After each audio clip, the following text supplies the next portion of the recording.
अब मेरा दुनिया से जाने का वक्त आ गया है। या अल्लाह मैं बेबस माँ हूँ, अपने बेटे को क्या दे सकती हूँ? बस एक तुझसे ख्वाहिश है, एक तमन्ना है तेरी बारगाह में मालिक, एक दुआ कर रही हूँ, मेरे मौला मेरे बेटे को इबादत की तौफीक दे देना। सारी जिंदगी या अल्लाह ये तेरी इबादत करता रहे ताकि ये जन्नत में जाने के रास्ते आसान हो जाए। माँ ने इतनी दुआ बेटे को दी है, अल्लाह अकबर। माँ ने बेटे को इबादत की दुआ दी है। कहता माँ का इंतकाल हो गया। कुछ दिन के बाद फिर बाप बीमार हुए, मैं बाप की खिदमत में आ गया। कुछ दिन तक मैं बाप की खिदमत करता रहा। जब बाप के इंतकाल का वक्त आया, बाप ने कहा बेटे तूने जाते जाते माँ से दुआएं ले ली थी, आ कुछ दुआ अपने बाप से भी ले ले। अल्लाह अकबर। मैं गया बाप के पास, बाप के कदमों पे सर रख के बैठ गया। मेरे बाप ने कहा बेटे जाते जाते माँ ने क्या दुआ दी थी? कहा अब्बा जान मेरी माँ ने मुझे मेरे हक में दुआ की थी, या अल्लाह मेरे बेटे को इबादत की तौफीक देना। बाप ने कहा बेटे अगर बंदा इबादत करता है तो शैतान उसकी इबादत को रायगा भी कर सकता है, इबादत का आबिद की इबादत को शैतान छीन भी लेता है। आ तुझे तेरी दुआ दे करके तेरी इबादत को महफूज कर दूं। कहा अब्बा जी कौन सी दुआ? बाप ने कहा था या अल्लाह मेरे बेटे को इबादत की तौफीक ऐसी जगह देना जहां पर शैतान का पर तक न पहुंच सके। या अल्लाह मेरे बेटे को ऐसी जगह इबादत की तौफीक देना जहां तक शैतान की रसाई ना हो। कहता हजरत इतनी दुआ दे करके मेरे माँ बाप तो दुनिया से चले गए। एक दिन मैं दरिया के किनारे आया, समंदर के किनारे टहल रहा था। क्या देखा? बड़ा खूबसूरत महल है। मैंने सोचा इसके अंदर जाऊं। का ये सोच करके अंदर आया मैं। का जैसी अंदर आया हूं दरवाजे बंद हो गए, फिर मुझे पता ना चला। का हजरत जी जैसी इस महल में आया दरवाजे बंद हुए। का दुनिया भूल गया, बस मैं रब की इबादत में लग गया हूं।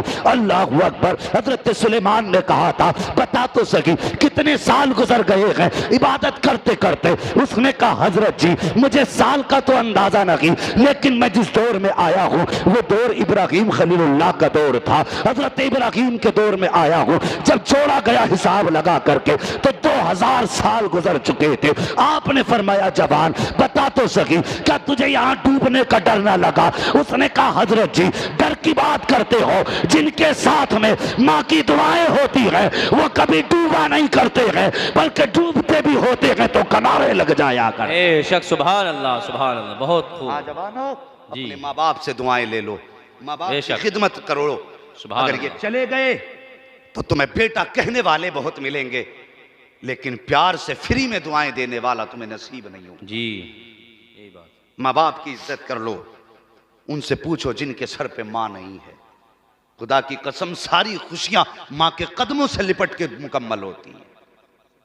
तुम्हें पता क्या है? अभी ईद का दिन देखना, कभी यतीमों के दरवाजे पे भी जाके देख लिया करो जिनके घर में माँ नहीं है। नए कपड़े पहन के घर से निकले, दुनिया में घूमे फिरे, लेकिन उनका घर में जाने का मन नहीं होता। जी। जानते हो क्यों? उन्हें पता है कि घर में जाएंगे तो माँ नजर नहीं आएगी, और जब माँ दिखाई नहीं देगी तो फिर ईद मुकम्मल नहीं होती है। अल्लाह ने तौफीक दी है, माँ बाप दिए, इनकी इज्जत कर लो, इनकी कदर कर लो। खुदा की कसम अगर ये राजी हैं तो पैदा करने वाला खुदा भी राजी है। बेशक। आज बंदे को होता क्या है, ये समाज की बात बताने लगा हूं, होता क्या है जिंदगी में कभी माँ बाप को 10 रुपए के केले ला के न दिए। 10वें 40वें पे इतना लंबा दस्तरखान सजाया जाता है कि एक बार में तो नजर में भी सब नहीं आता।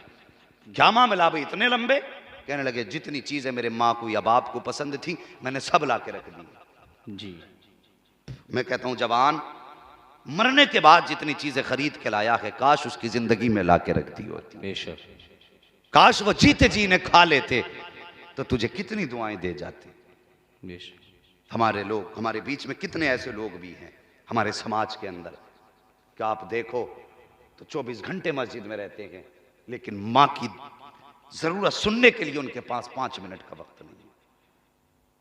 बेटा जाकर के मीनार में 50-50 हजार रुपए दे के मीनार बनवा रहा है, माँ के 50 रुपए की दवा ला के देने तैयार नहीं। जी। अल्लाह कयामत में यही मीनार उठा के कमर पे रख देगा।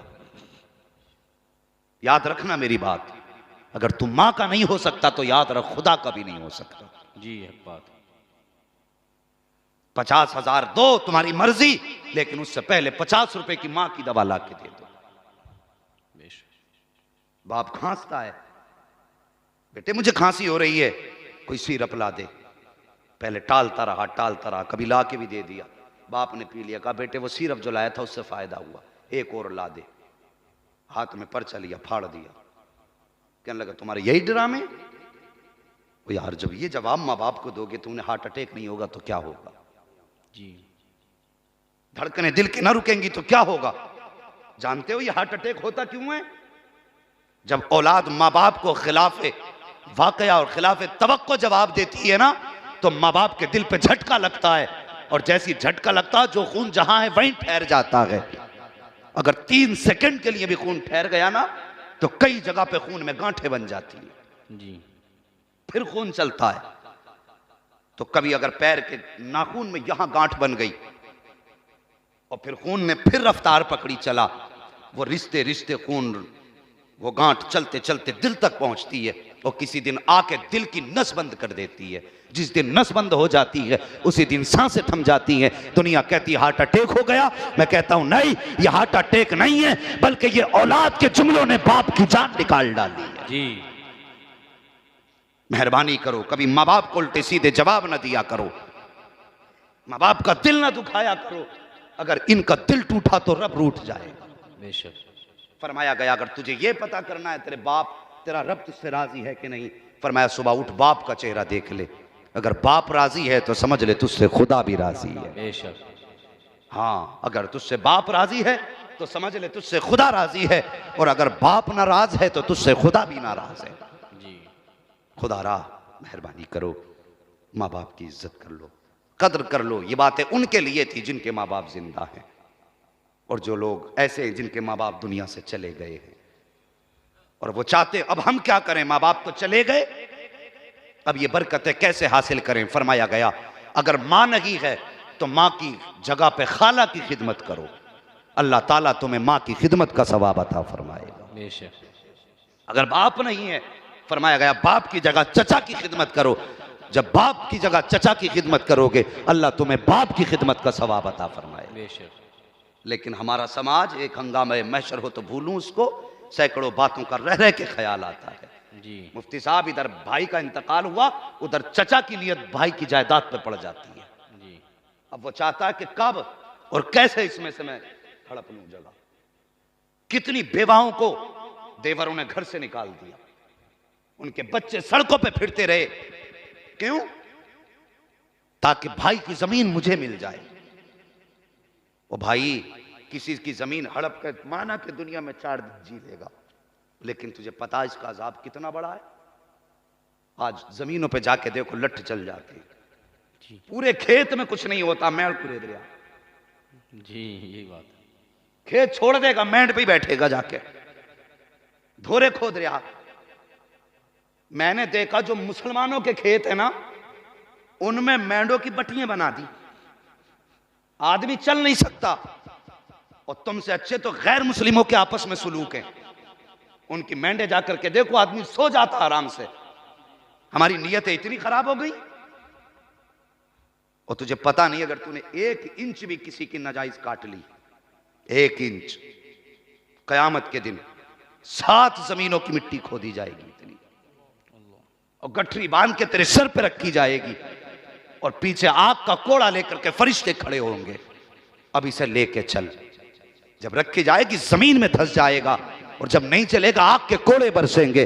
अब तेरी मर्जी है, जितनी मिट्टी लेके चल सकता है उतनी भाई की जमीन काट ले, और अगर बचना चाहता है तो अगर किसी के इंच नहीं, अगर सूत भर भी है तो खुदा के डर से मुस्तफा की रजा के लिए अपने भाई को बुला, उसके हवाले कर दे, कह दे भाई मुझे तेरा कुछ नहीं चाहिए, मुझे वो चाहिए जो मुझे रब देगा, जो मेरा रसूल अता करे। बेशक हक बात, सुभान अल्लाह।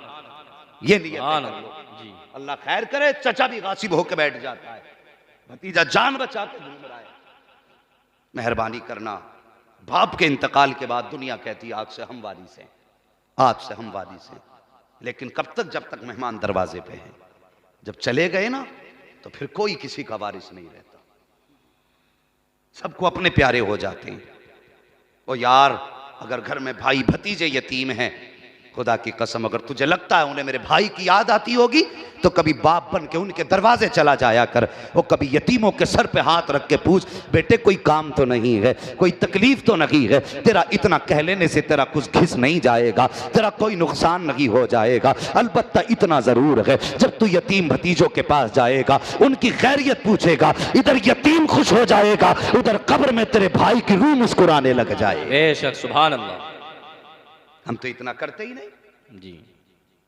बल्कि होता क्या, अगर भतीजे छोटे हैं, भतीजी छोटी है, यतीम है, और अपने बच्चे चीज खाते हैं और भतीजे को आते देखा तो बच्चे से कहता जा अंदर कमरे में जाके खा ले, कहीं उसकी नीयत ना पड़ जाए। जी। ये हम अपने बच्चों से कहते हैं अंदर जाके खा ले, कहीं इसकी नीयत ना पड़ जाए। और लोगों, अगर बाप बेटों के साथ ये जुमले इस्तेमाल करे और सगे भतीजे यतीम को ये कह के अलग कर दे कि इसकी नीयत पड़ जाएगी, पूछने की जरूरत नहीं है, कयामत कब आएगी जब यतीम से खाना छुपाया गया, समझ लेना कयामत तेरे दरवाजे पे आके खड़ी हो गई। अल्लाह अल्लाह।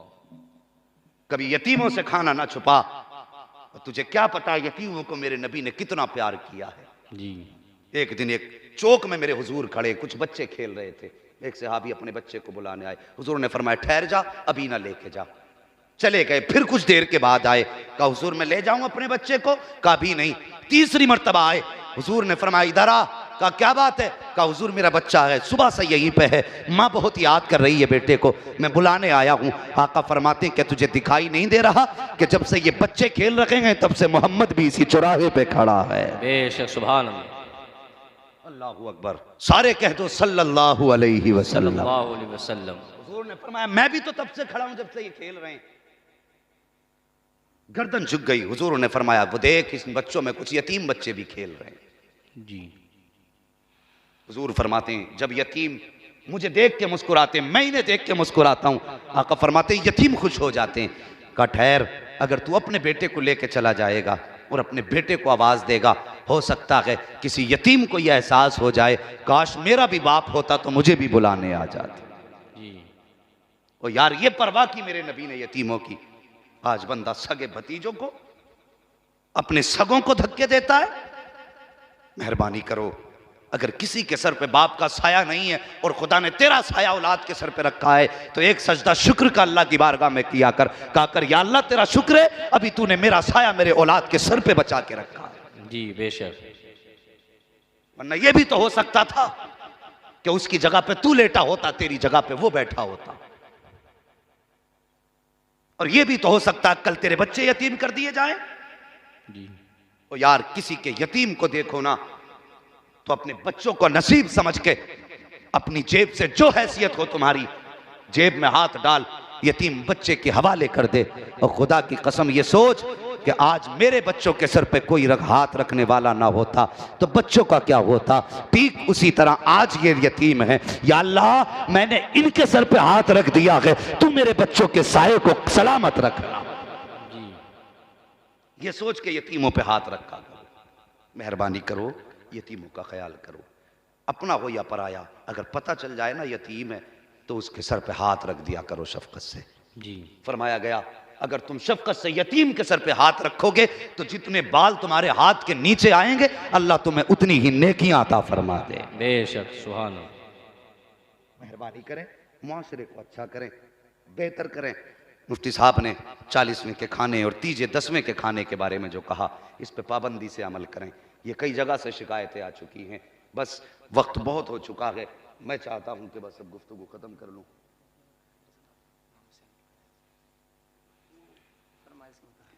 हमारे भाई की फरमाइश है कि थोड़ा सा एक वाक़या इमाम अली मकाम के ताल्लुक से भी कुछ उनकी शान में बयान हो जाए।